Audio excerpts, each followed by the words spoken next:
ICE is in all of the headlines right now. That's all anybody is talking about now, whether it's Border Patrol or ICE. Everybody is ICE right now, Mr. Right. Lyons.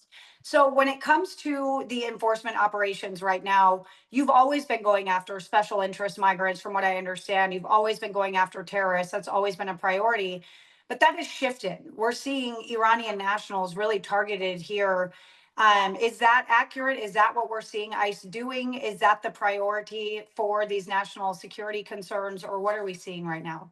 No, I think what you're seeing is ICE doing their mission as a whole, right? The whole entire portfolio is open for immigration and customs enforcement. And, to your point, we've always done targeted enforcement and we've always focused on high risk countries, not just Iran, but, People's Republic of China, Syria, um, various countries on the African continent. There's some Eastern European countries that are high on the radar. So what you're seeing is we're focusing on our current counter-terror mission that we've always had. Now, it just happens to be that obviously Iran's in the news right now. And we do have a large population of known and suspected terrorists that were led into this country under the last administration that ICE is focused on. You heard Secretary Noem talking to the governors recently about the heightened threat level. And she's 100% right. She wants us to go out there and encounter these known gotaways and these, known suspected terrorists before something bad happens. The only way ICE is going to do that is if we treat every immigration violator the same and we take action on them. So while we are focused on those, national security risks, we are just opening up the aperture and continue to do what ICE has done, since the 9/11 Commission helped form ICE back in 2003, 2004, and that's focused on national security. Now, do we know, you're saying you have a large population of known or suspected terrorists. Do we know how many of those individuals might be Iranian nationals? No, we're still compiling all that information and we're still conducting investigations on that. So I don't want to give a firm number on that. There is a large amount though. Like I said, it's just not Iran. There's a bunch of high risk nations that have let individuals come to our country. And under the previous administration, and you're reporting, you've seen it yourself down there, from the Del Rio Bridge incident on, just these mass decompression efforts to that allow so many people in our country, which and no fault of anyone in DHS, but we didn't have the proper vetting back then. So now we're really focused on identifying these individuals that were let in, going back and looking at our vetting and seeing what we can do to make sure that we round up and arrest every national security threat that could pose a potential harm to the United States. Talking about those individuals that were able to come into the country over the last 4 years because Border Patrol agents were busy processing and transporting, right? There were a lot of holes in the southern border. I witnessed that time and time again. So, is there concern for sleeper cells, for people to be in the United States organizing right under our noses in our backyard? Is this a concern? And what are we doing about it if so? There is. I think there is a heightened concern. You've heard the president speak to it. You've heard Secretary Noem speak to it. They raise the threat level because they take it serious because the fact that we just don't know who's here. And that's the unfortunate part. But like you said, the great men and women of the Border Patrol, they were tasked with doing that processing. They weren't allowed to do their job properly. Now, under this administration, you have the border that's almost 97% secure.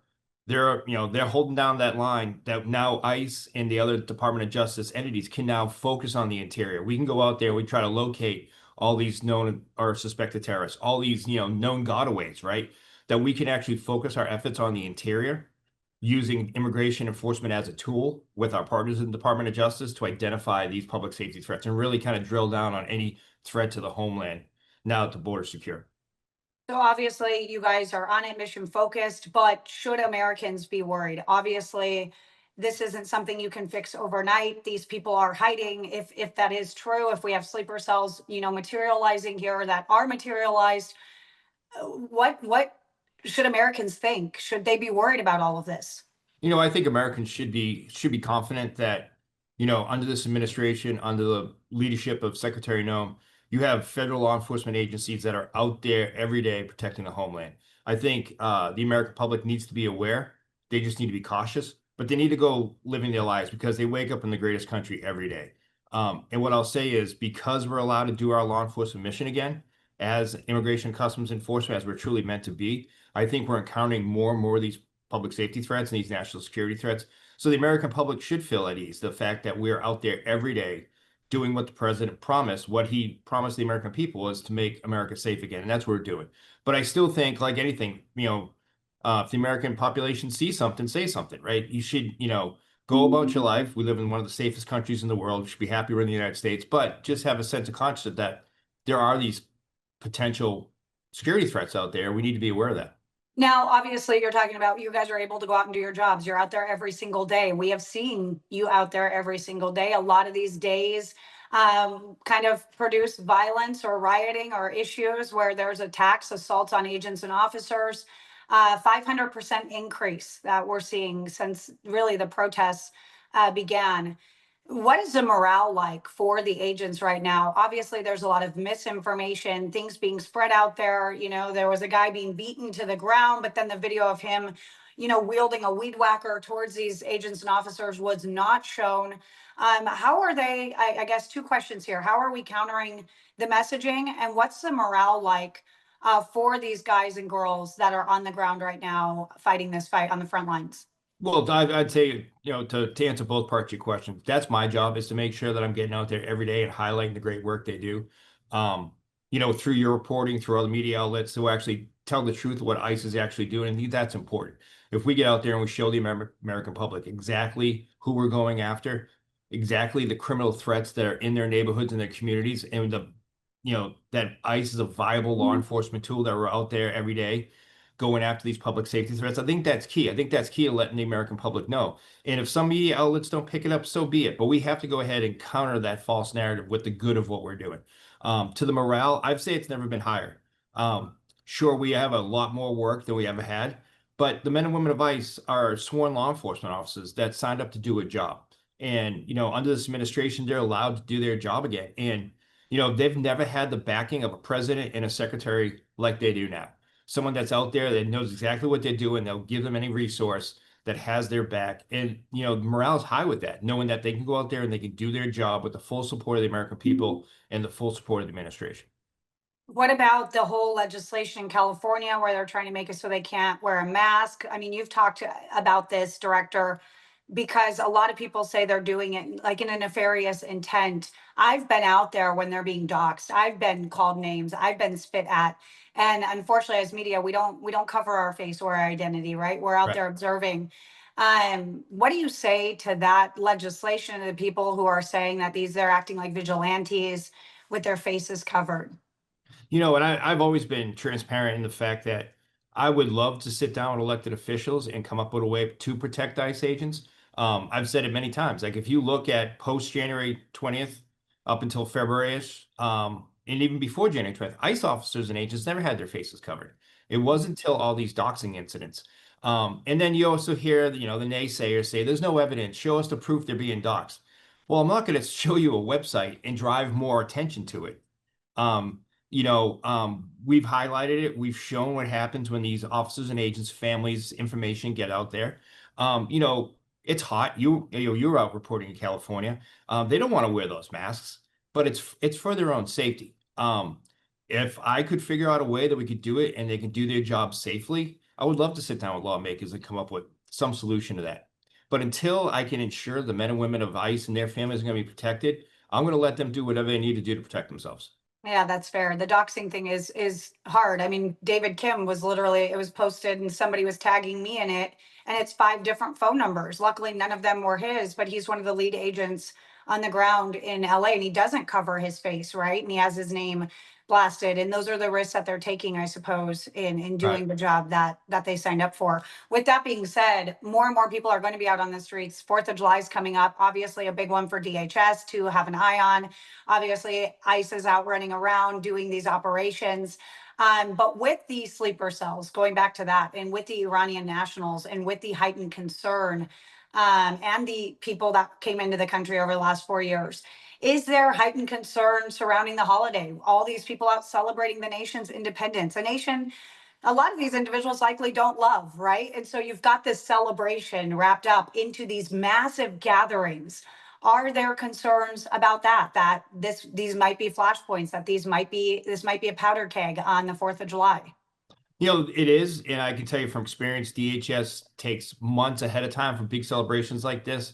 personal experience, I was the federal coordinator up in Massachusetts when I ran the Boston office for the Boston Pops. And we planned for that months out to ensure that nothing like 9/11 or any type of Boston Marathon bombing would ever happen again. So DHS has been planning for these events for months. The American public should feel safe going to any one of these large fireworks celebrations, for instance, because DHS has worked with local and state partners um, for days, week, months leading up to this to ensure that we have all the most current threat intelligence. We have enough officers and agents embedded with local law enforcement, state law enforcement to ensure that no violence like this will happen at anyone's, Fourth of July celebration. So you wouldn't recommend anybody keeps it tighter, stays in their own homes, keeps their circles closer. You're saying, hey, go celebrate America, go out there and enjoy the festivities because we've got your back and we've been planning for months. I would say that, I would really hope the American public, especially under this administration and under Secretary Noem's guidance, we're taking this serious. We're now allowed to do our law enforcement and our intelligent mission. And this is what the American people want. They want to be able to go out there and celebrate and not be afraid. And because the men and women at DHS, all entities within the department are out there truly focused on America's public safety, I think, again, people should go out and enjoy themselves, be proud to be American, be out there and celebrate. But again, just keep your head on a swivel and eyes open. And if you see something, say something, just report it. But good to know that the men and women of Department of Homeland Security are out there to ensure that people can celebrate in the United States. When it comes to the Iranian nationals that you guys have arrested, obviously we've talked, you guys are not just prioritizing Iranian nationals, but because of it being in the news, that is something that the agency is posting about, is regularly making sure that America knows that they're going after these guys, just like when TDA was in the Right. headlines, right? So now we're seeing Iranian nationals. 130 in the last 7 days, last week, nearly 700 in custody. Is that number higher, lower? Is that about right? Like, where are we? Because if I don't have a baseline to compare it to, that number doesn't mean much. Is that a You high know, number? I would say it is higher. It is higher. We focus now some of our like I said, with our partners with the FBI and the intelligence community, really focusing on potential threats, potential bad actors who could be up to nefarious things. But I think you will see just because of ICE's enforcement efforts, like you said earlier, the fact that we are doing targeted enforcement, we are doing the mission that we always have. You're going to see a lot more focus, like not only on like TDA, but known suspected terrorists, because that's one of our big portfolios is our counterterrorism operations, and we're really proud of that. And where we want to show the American public exactly what we're doing.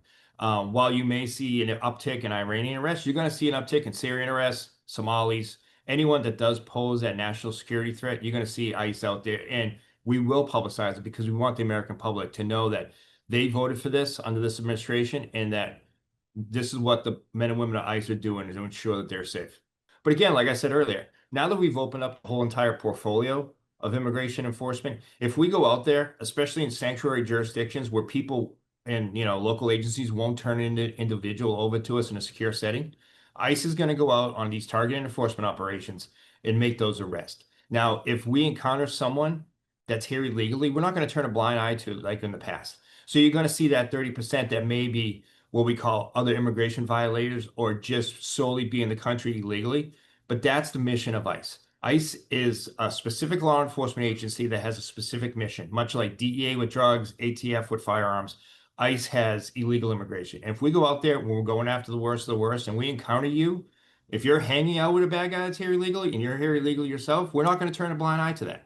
And that's where you are going to see that percentage. But I'm very proud of the fact that what we are doing, more than 70% have serious criminal convictions or are pending serious crimes that were released from a local jurisdiction. And I think that's what the American people voted for. That's what President Trump promised. That's Secretary Noem's vision for us to go out there and get these criminals. And that's what we're doing. Now, when it comes to those criminal convictions, I just have to ask, these aren't just people that cross the border? Because we've heard Tom Homan say, if you cross the border illegally, you're a criminal. Is that who these people are too? And they're criminals, or is No. this DUIs, assaults, robberies, drug convictions, gun possessions, things like that? You'll hear someone say, oh, this poor individual, he was arrested for shoplifting. He did nothing else. Well, they don't take into account. Yeah, he may have shoplifted in Arizona, but he left Texas because he was already convicted of DUI several times or a homicide, and they don't take that whole scope of that criminal history um, into the picture, right? And that we're no longer going to do that. ICE is going to look at the whole individual, the whole criminal history, the whole threat matrix, and we're going to make that decision to arrest somebody. Like I said, we're not going to turn a blind eye to anything. If you commit a crime here in the United States, then we are going to arrest you. We are going to remove you. And so that 70% isn't just people that cross the border. These are people that a local or state jurisdiction had deemed them a public safety threat, either convicted them or arrested them and held them in custody and didn't turn them over to ICE. So that's the people that we're going after. Yeah, it's definitely they're in fear of their families being hurt. When it comes to the 3,000 number, Stephen Miller, the White House, saying, "Hey, we want 3,000 arrests."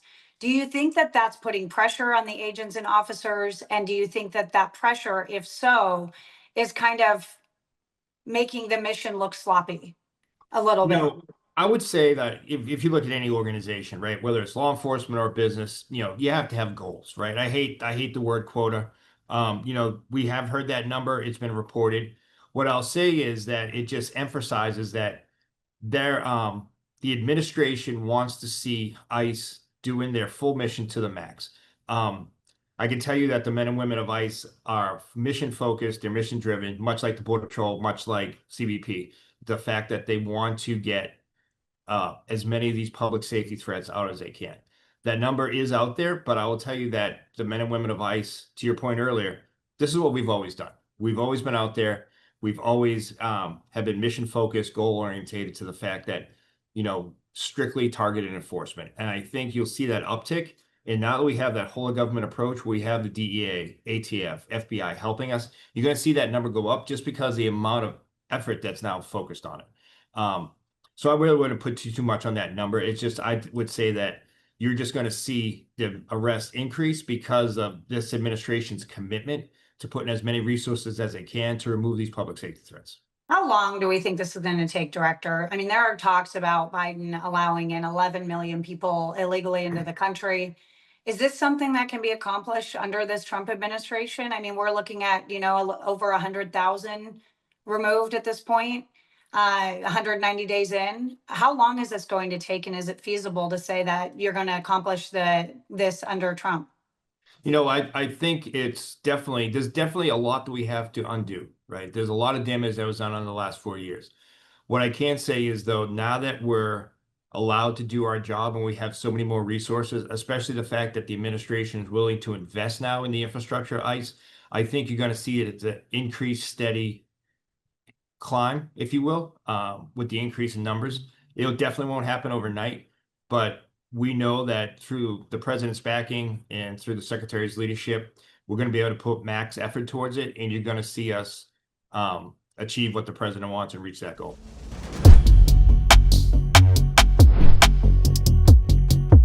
Everybody, thanks so much for joining us. I'm Allie Bradley. This is a kind of special Bradley on the Border segment that we're doing, focusing on sleeper cells with everything going on in the nation right now. Of course, with the focus on Iran and what is happening there, we wanted to have a conversation about it and what the potential of sleeper cells are in the nation and what the concern is on the national security threat level. So we have a couple of people here on your screen that we're going to introduce here. So we have JJ Carroll. He is a retired Border Patrol agent. I spent a lot of time in San Diego. San Diego had a lot of special interest migrants cross in that area, has been kind of a hotbed for individuals that are trying to evade as well. We have Tracy Walder down there in the corner, and she is former CIA and former FBI as well, worked a lot in counterterrorism, knows the gamut on what we're looking at here. We've been talking for years about this problem, and now here we are actually directly talking about the threat, Tracy. So thank you for being here, Tracy and JJ. And then my colleague, Rich McHugh, is an investigative journalist with NewsNation. He has been digging into this, been looking into the sleeper cell potential, been talking with individuals about what this could look like on American soil and what we're up against here. So thank you guys all for being here. Let's first get started with Tracy. What do you think the potential is here for sleeper cells? I just talked with the ICE director. He said that there is heightened concern. That is something that there is a high potential for in our country. What do you think?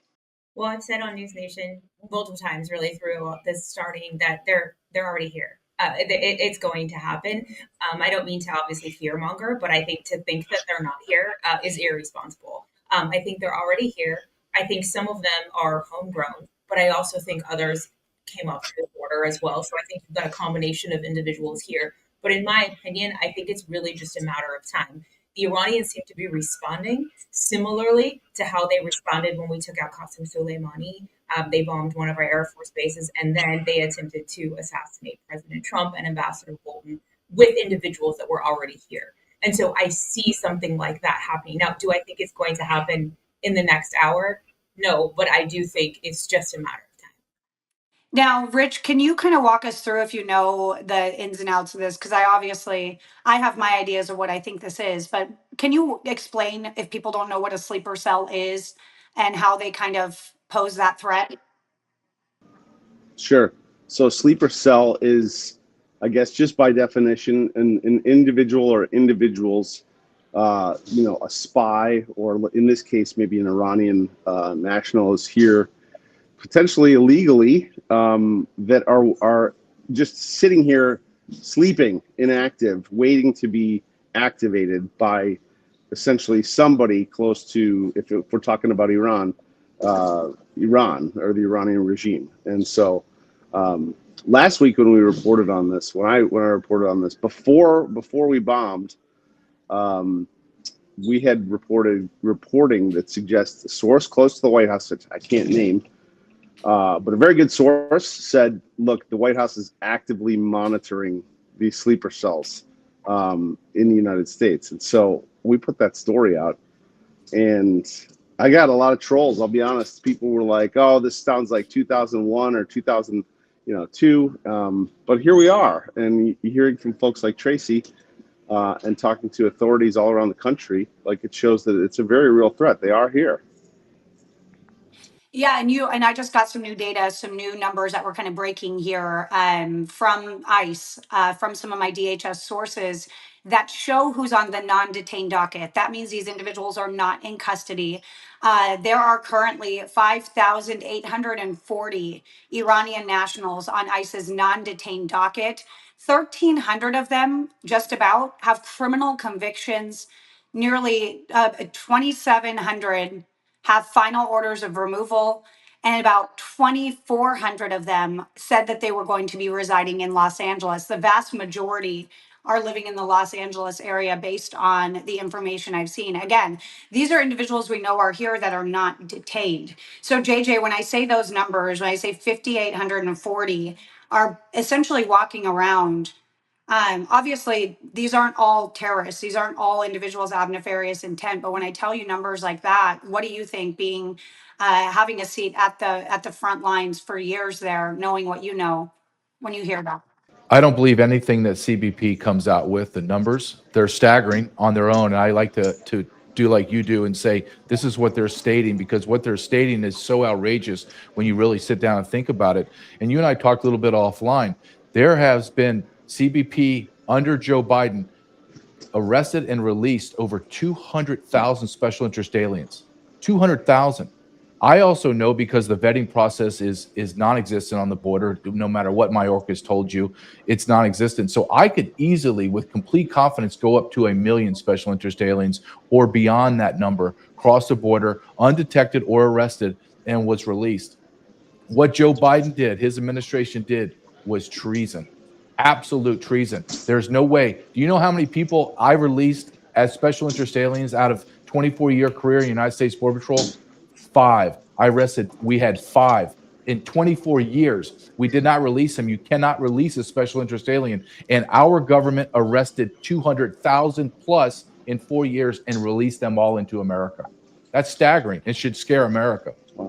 Well, and we talk about the special interest migrants that have been encountered at the southern border. I mean, you look at the vetting process, and this is document after document that was discarded. And you look at some of these, and you've got Senegal, you've got India, you've got Mauritania, you have all of these different passports that are discarded on the north side of the border. So they've entered our country, they discard their documents. So, Tracy, you see all these documents, this huge folder.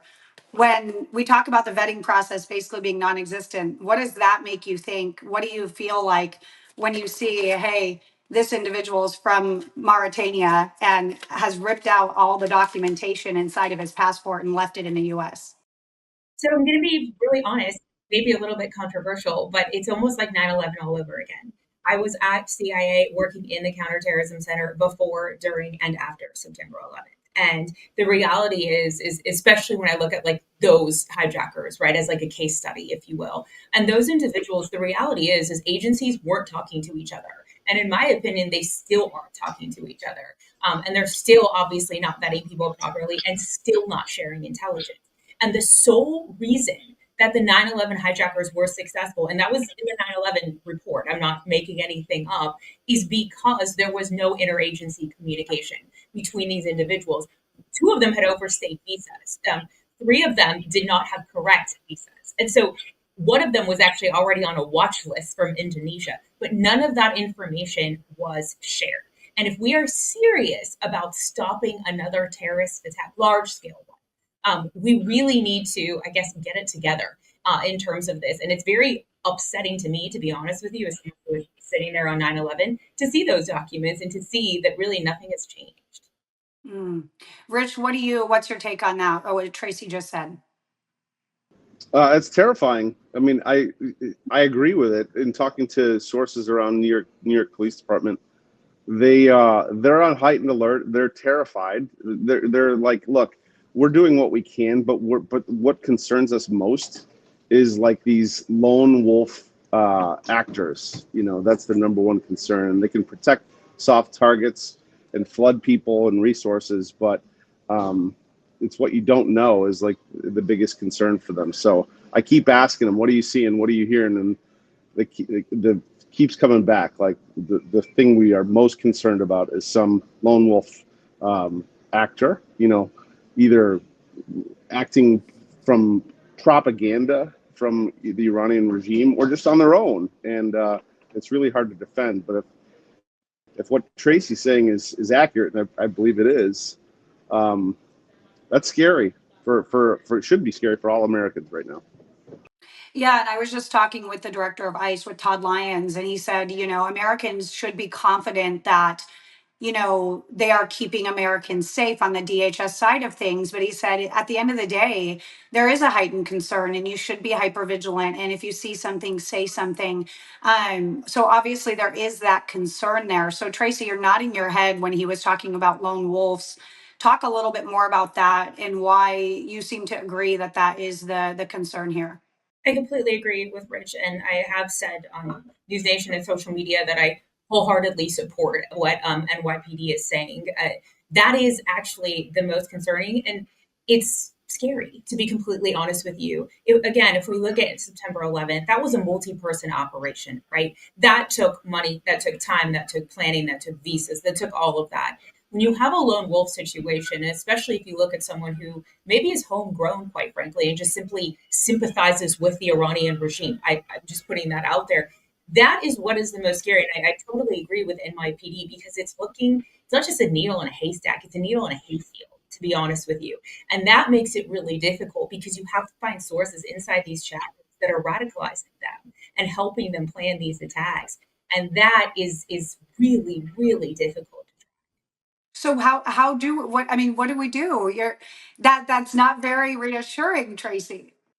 Listen, again, I don't mean to not be reassuring. That's not the point of why I'm saying what I'm saying. But I think we also have to be honest with ourselves as a country, right? In terms of what our vulnerabilities are. And this is a blind spot for us. It's a blind spot for every country. Lone wolf attacks are really difficult to track. I think the biggest thing, and we have done actually a good job, a lot of attacks have been thwarted as a result of this, of penetrating particularly some of these social media sites, because that's really where a lot of them are doing a lot of their organizing and planning. If we go back and look at individuals that have been arrested, that's where a lot of this is occurring. And NYPD has some of the best resources, quite frankly, of any police department to penetrate some of these groups. I also think the FBI is doing that as well. I don't know if you saw this, Allie, but they reassigned a lot of agents from working basically, ICE issues and moved them back into CI and counterterrorism, which is a really good idea because that is one of the things that they are tasked with is trying to develop sources and penetrate these networks. So that's actually a good thing, at least for the time being. Yeah, and it was interesting because I was listening to your reports yesterday, Rich. Well, actually, I believe it was Joe Khalil was talking to congressional lawmakers, and they were talking about how the resources need to stay on counterterrorism and not towards immigration enforcement. What I thought was really interesting, and maybe JJ, you can speak a little bit more to this, how Border Patrol works with those counterterrorism efforts as well, because they actually didn't just pull those individuals and put them on immigration enforcement. They actually created counterterrorism centers like in Los Angeles using Border Patrol and using the vetting systems and knowledge that they have. So it wasn't just plucking them out and removing them from that. They were actually doing it. So JJ, can you speak at all as to how Border Patrol also works in like counterterrorism and isn't just immigration enforcement, and they have these kind of intel units as well? Well, I'd like to just piggyback on what Tracy just said and add one thing different from 9/11. There's one thing is we don't know where all these people are. We have no idea. Christopher Wray came out multiple times and says, I have no idea where all these people, and he says, there's so many of them we don't know. That's almost a quote. 200,000 people were released that we know of. So we have no idea who's out there. No idea. And you showed the documentation of ripping up your passports and IDs. We have no idea, have no vetting.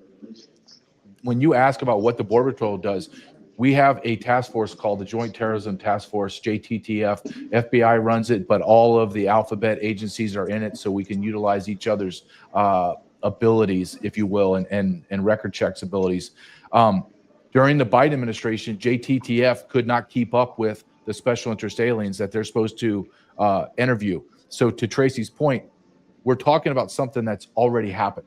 This isn't seeing who's crossing the border now. They're already here, and we failed the American people. CBP, the Border Patrol, JTTF, task forces, counterterrorism, all failed because we didn't have the resources. We were doing 300,000 that we know of, 300,000 arrests every single month. We don't have the personnel to do in-depth vetting and interviewing and follow-ups on these people. They're already, Tracy's absolutely correct. We're talking about a problem that is already in America waiting to explode. That's not blackpilling. That's just 24 years experience of knowing how this works. This is law enforcement 101. When you put a powder keg together and place it into America, and then we all go, oh, it's all going to be all right. It's okay. Don't worry about it. Go watch your Desperate Housewives of Atlanta. You'll be fine. That's not true. The truth is, if we're being very honest, we are most vulnerable we've ever been in American history. That's my belief. Okay, Rich, I want you to respond to JJ and Tracy based on what you've heard down there in the field and what people are telling you. Do people feel that we're the most vulnerable, that we're in a position right now, like what JJ and Tracy are saying? Yeah, nothing that they're saying is different than what I'm hearing. It's to the point. I mean, just look, for example, at the ICE arrested 11, I believe, Iranian nationals. One of them, at least one of them, the one that was arrested in Minnesota, had admitted ties to the Iranian Revolutionary Guard and had like defied orders of an immigration judge for years to leave the country. And so that's just one. Yeah, they've gotten 130 in the last week. So imagine how many they don't know about, or imagine how many, if they know about 130 and they've arrested them. You know, this current DHS and ICE, they're obviously doing a good job of rounding up people. But imagine what they don't know. That's the scary thing.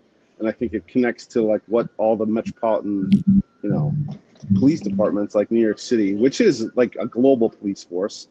But it's what it connects to their main concern, that it's what they don't know. Who's living in the city?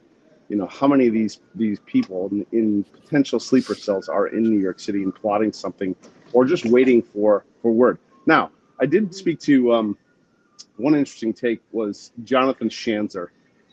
He's a former kind of Treasury Department official who followed the finance of terror at the Treasury Department. He's now at the Foundation for Defense of Democracies. He said, look, for Iran to kind of activate these sleeper cells at this moment would be a very stupid thing for Iran to do, because they've obviously seen how Donald Trump takes things, and he wouldn't take it very well. So if they're worried about their future, Iran, they wouldn't do that right now. And so, if you think about that, maybe it ties back to the lone wolf theory of just like people acting without ties to the Iranian regime. That would be a concern. Tracy, you're kind of nodding in agreement. What's your reaction there? I actually agree with what Rich is saying, in that I suspect that, they're not going to act just this second, because the reality is, too, just from a security standpoint here in the US, we are on high alert, as we should be. And so the reality is if they want to inflict the most damage, it's not going to be when we have, for the most part, our guards up. So I think that's really key. And just to, I guess, piggyback on what JJ was saying, too, it is so critical that ICE, the Border Patrol, and the JTTS be communicating. I know that I'm oversimplifying it, but to JJ's point, that they don't have time to run these in-depth checks on these individuals, and a lot of that can be farmed out to other agencies. And I'm concerned that we're not doing that, and that we're not communicating, and people will slip through the cracks that way. Yeah, I mean, the JTTF, from what I understand, and the FBI watch list, there were times that it would take 3 days for that to flag, and that person was already on their way to New York or wherever else. I mean, I'm correct with that, right? That's what kind of the system started lagging because it was so backlogged and so overutilized, from what I understand.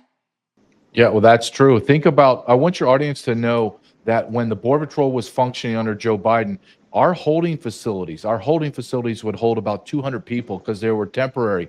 There would be 500 people in there with 1,000 to 2,000 sitting on the border waiting to be brought in. So there was a speed over efficiency, speed over safety. It was just get them out. And all of my contacts, I'm sure, same with you, Ali, we're just saying, JJ, listen, we're processing them on a rudimentary level, and we're shipping them out. We're not even waiting for record checks to come back. And then I'd like to also tell your audience too, because this is very important. When we think of ICE, we think of this gigantic organizations with like NYPD or LAPD with tens of thousands of officers. There's less than 6,000 ICE officers. 6,000. Not one since 9/11. We have not increased the ICE officer population since 9/11. No growth at all. We have less than 6,000 trying to adjudicate and arrest over tens of millions of illegal aliens. Tens of millions with 6,000. Well, it makes sense why Border Patrol is so present. Well, yeah, they have to augment the task forces, but now that leaves the border vulnerable. I mean, it's just a bad situation all the way around. And I will state this, and I've stated this in my books. Everything that was done the last 4 years was intentional, it was strategic, and it was purposeful by the left. I believe that. Now, when it comes to the 2,460 that are allegedly living in Los Angeles, I thought it was interesting because my source said, now remember this, it's not necessarily where they're living, it's just where they told us they were going. So, JJ, Tracy, Rich, how do we find these individuals when they're hiding, when they don't want to be found, when they say, hey, I'm going to LA, but that's not where they went? Where do you even start? Whoever wants to take that one to start. I will just state this real quick, and then I'll turn it over. I talked to the task force operators that are running ICE task force in San Diego area, and they say we're just spinning our wheels. We're going to quote the address that they told us. No one's there, and we know that on the frontline level, whatever address they gave us, that's not where they're at. So that's the vulnerability piece. We have no idea where these people are. Yeah, it might be a vacant 7-Eleven parking lot. That's the reality. A lot of people don't understand that the vetting process was so lacking and left us pretty vulnerable, from what I understand and what I've gathered over the last 4 years. So Tracy, where do we start? We're sitting here saying, hey, they told us they're going to LA, but it's a 7-Eleven parking lot. Is their address? Because they just have to give a physical address, right? And then Border Patrol looks it up and says, yes, that is a physical address. And then they send them because they're happy to send them somewhere. So where do we start? Well, I think part of the issue too, I was an FBI agent in LA. That's where I'm from, to be honest. And there is actually a very large Persian population there. There's no question that there is. And there's nothing wrong with that. A lot of them are actually anti this regime that's there because that's why they came to the United States in the first place. Now, to be fair, these are all the non-detained dockets that most of them have an order of removal. These aren't just, we're not just targeting Iranians that are living in LA. These are, I just want to make that clear to people that they don't think that I'm just putting, innocent civilians on blast. These are people with orders of removal that are on a non-detained docket that I'm talking about. Well, but that's the point I was trying to make is that part of what I'm thinking that they're trying to do is to blend into some of these communities, particularly why LA is not necessarily raising hairs of individuals because, again, there are these perfectly innocent. I mean, this is where bridesmaids in my wedding are Persian from LA. So that's not what I'm trying to say. But what I'm trying to say is it doesn't necessarily raise hairs on people to have them disappear into these LA communities. And that's what becomes so difficult. But I believe that actually could be used to our advantage because, to your point, most Iranians actually don't want them here. They don't want to have anything to do with them. And I do think it would be really important and behoove of particularly the FBI LA office to capitalize on any sources that they have within the Persian community, within LA, to see if any of them came to the attention of individuals, because I absolutely think that Iranians here would gladly work with the FBI to tell them if they had seen any of these individuals who should not be here. Interesting. That's an interesting take. When it comes to 4th of July, all of you guys, ICE director said, yeah, obviously heightened concern. You got people celebrating a nation that arguably these people don't love, right? And so is this a hotbed? Is this a powder keg for Americans gathering, celebrating this nation that they essentially want to destroy? Thoughts on that, Rich? We'll start with you on anything you're hearing on preparations or concerns around 4th of July. It has to be a concern. Unfortunately, we shouldn't have to live this way. But yes, I haven't spoken to police force in New York City about this very threat. But I imagine. I mean, look, New York City is massive. That's where I'm based, basically, and there's so many targets there potentially that I can guarantee. I mean, they've already told me they're on heightened alert, and they have been for a while, and so. They wouldn't all of a sudden stop that. They're going to be super vigilant heading into the holidays. I know that for sure. Okay, JJ, what do you think the concern, the threat? Do you think it's legit? Like, do you think there's legitimate cause for concern, or should people go out and do their 4th of July business as usual? I think we have to live our life, but we have to come into reality that we live in a different culture, country right now. We have what they claim to be, the federal government claims over 42 million illegal aliens are living in America right now. When you add up the data prior to Joe Biden, that's not good. It's 1 in 6 to 1 in 7 residents in America is illegal alien. No civilization has ever overcome this demographic upheaval. And the other thing that everyone needs to understand is there's a fatigue aspect of this too. Americans are tired of being on alert. Americans are tired of hearing about, well, you continue to give up your freedoms because we need searches, we need cameras on every corner, we need real ID, all that stuff. We're tired. Americans have had it. And there's a problem when you have fatigue because you get lackadaisical and you just continue on your life as if everything's fine. And as we've discussed today, everything is not fine in America. I know Megan had some questions as well from viewers. Megan, do you want to jump on? Yeah, absolutely. We have one viewer question that I'm going to start with because I have not heard you guys tackle this yet. One person wrote us and said, does the U.S. have sleeper cells in Iran? Interesting. Tracy or JJ or Rich, does anybody know the answer to that? So when I worked at CIA, Iran was such a black hole of intelligence. I don't even know how to drive that point home more to listeners and viewers. It was the most difficult country, tougher than Syria at the time. I know we're in a different place with Syria now, but it was tougher than Syria at the time to crack into. We were having to rely on secondary intelligence services to get information in and out of Iran. That's never a good place that you want to be in. Now, Do I think that perhaps we are actively trying to recruit given the unrest that is going on? They're obviously in a really bad economic situation there right now. And so that makes people more amenable to wanting to work for us. But the Mossad definitely does, as we've all seen. The US, not as much, but we're working on it. All right, great. And I think I'm going to use this fear question directed towards JJ. ICE and Homeland Security needs to put their focus solely on sleeper cells instead of migrants. What do you think about that? I think that's absolutely nonsense.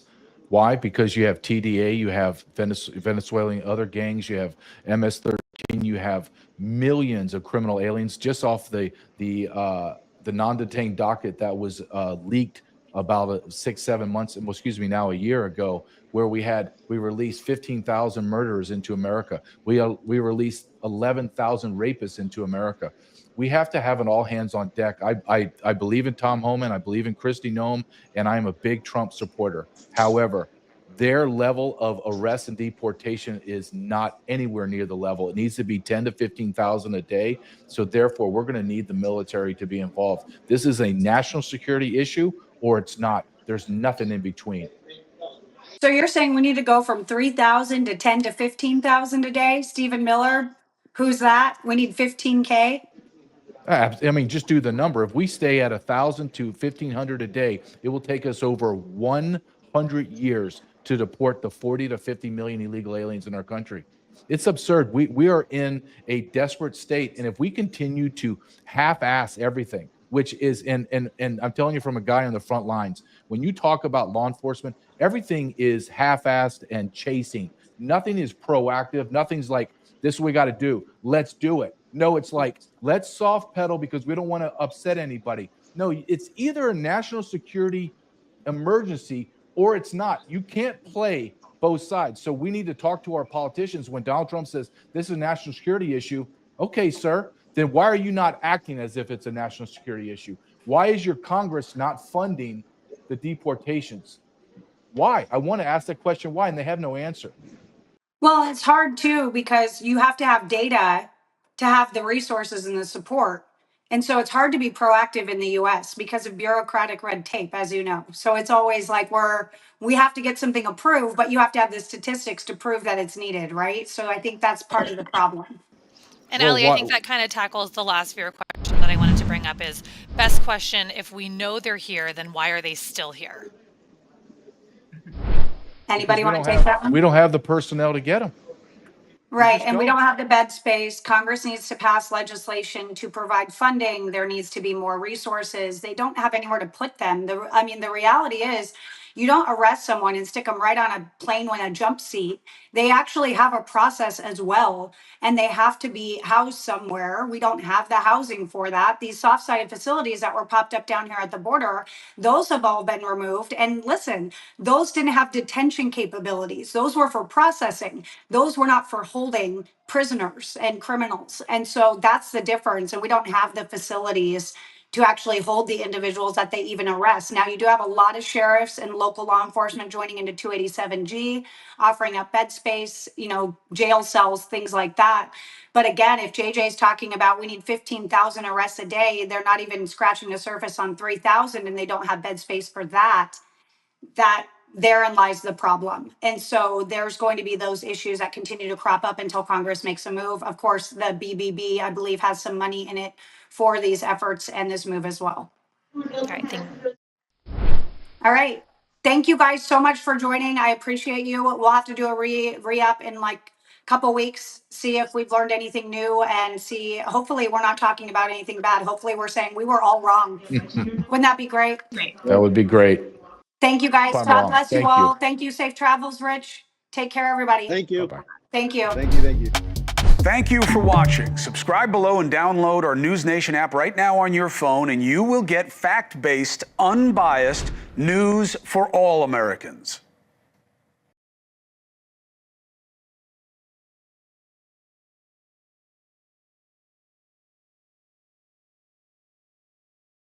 Thank you for watching. Subscribe below and download our NewsNation app right now on your phone, and you will get fact-based, unbiased news for all Americans.